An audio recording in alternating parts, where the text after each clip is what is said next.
पंढरपूर नगराध्यक्षपदाची निवडणूक तिरंगी होणार आहे। नगराध्यक्षपदासाठी दाखल करण्यात आलेले 8 अर्ज मंजूर। भाजप, काँग्रेस, राष्ट्रवादी महिला उमेदवारांमध्ये होणार प्रमुख लढत। श्यामल शिरसाट, डॉक्टर प्रणिता भालके आणि सारिका साबळेमध्ये लढत। या तिरंगी लढतीमुळे जो जीता वही सिकंदर असं मतदार म्हणू लागले।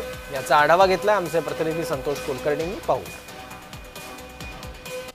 भाजपचे माजी आमदार प्रशांतराव परिचारक यांच्या विरोधात सर्व विरोधक एकवटले आणि त्यामुळे पंढरपूर नगरपालिकेच्या नगराध्यक्ष पदाची निवडणूक दुरंगी होणार असं चित्र निर्माण झालं। मात्र 4 दिवसात विरोधकात दुफळी निर्माण झाली।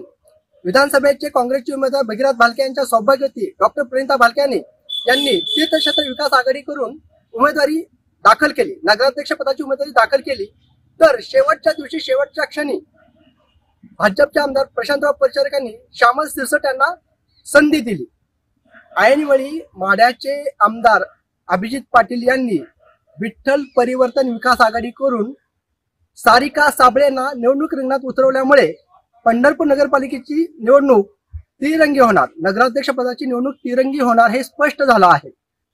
त्यामुळे पारडं जड असलेला श्यामल शिरसाट निवडून येणार की जनता डॉक्टर प्रणिता भालके यांना संधी देणार की सारिका साबळे यांचा विजय होणार, याबाबत चर्चा तर्क वितर्क लावले जात आहेत।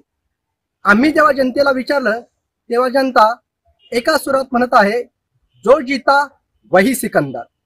संतोष कुलकर्णी, जय महाराष्ट्र न्यूज, पंढरपूर।